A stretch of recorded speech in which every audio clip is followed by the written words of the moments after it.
Did you know that there are distinct types of men, not just alpha males or beta males that you may have heard of, but, from a psychological perspective, there is a whole spectrum of different personality types. We'll be explaining clearly what each one of these are, how they rank on the sociosexual hierarchy, and also whether you can change your own personality type. The different groups that exist are often mirrored in the animal kingdom. For example, the alpha male gets the female he wants at any time. If you are struggling to talk to your crush, let alone get any further, chances then you are not an alpha male. But that doesn't mean you cannot become one. According to sexual hierarchy, there are 6 distinct personality types. There are the alpha, sigma, beta, delta, gamma, and omega.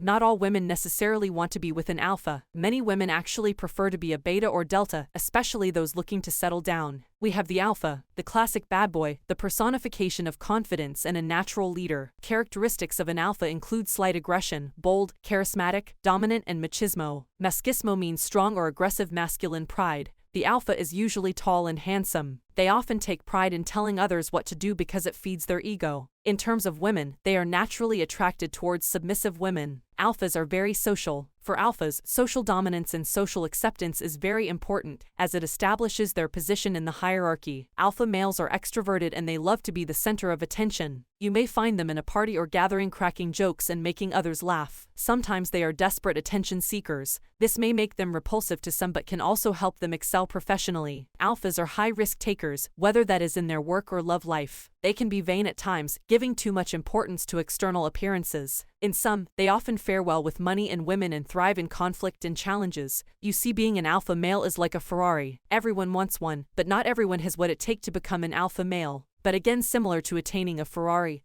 hard work, knowledge, and practice can certainly help you become an alpha. Sigma males make up the smallest proportion of male personalities, in fact just 0.01%. On the sexual hierarchy, however, sigmas are almost at the same level as alphas. Unlike alphas though, they are lone wolves who do not seek social attention. Sigmas are just as capable as alphas, but they do not care what the world thinks about them. They are lone wolves who forge their own path. Sigmas do not care for position or status. They are as capable as alphas, but do not have the same ambition. Women generally find sigmas as attractive as alphas. Sigmas have a quiet, mysterious nature about themselves and a supremely high level of self-confidence. The fact that they have an air of mystery about them is what often drives women crazy. Sigmas are thoughtful and introspective. They are charismatic and have a positive attitude about life, with excellent management skills. Sigmas do not settle. They are ambitious and self-sufficient. Betas are widely known about. They are followers of alphas. They like to play safe, are risk-aversive, avoid confrontations, and they worship women. They often lack stature or physical attractiveness. They do not have the charm or confidence of alphas or sigmas.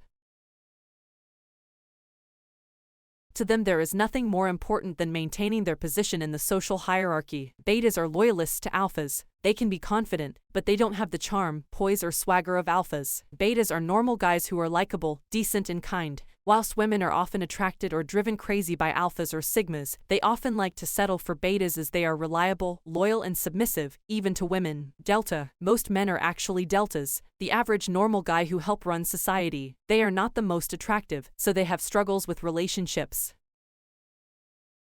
There is nothing particularly striking about deltas, mentally or physically. They do not really understand the female gender. Deltas are one step below betas, but they often mistake themselves as betas. Deltas do have some positives. They are often hard-working and consistent. In general, deltas are physically and mentally weak and don't show any interest in self-improvement. Gammas are really the worst of main-gender kind. They are unattractive, bitter but introspective, obsessive lovers. They are the stalkers, the psycho-jealous ex-boyfriends, the narcissists, the conmen. They are often intelligent but they tend to overestimate their intellect and think that they are better than every other personality group. Gammas can have a dichotomous view of women. They can worship them or hate them, which would explain why gammas are often psychopaths. Omegas are the polar opposite of alphas. They are the social outcasts. They are scared of being lonely.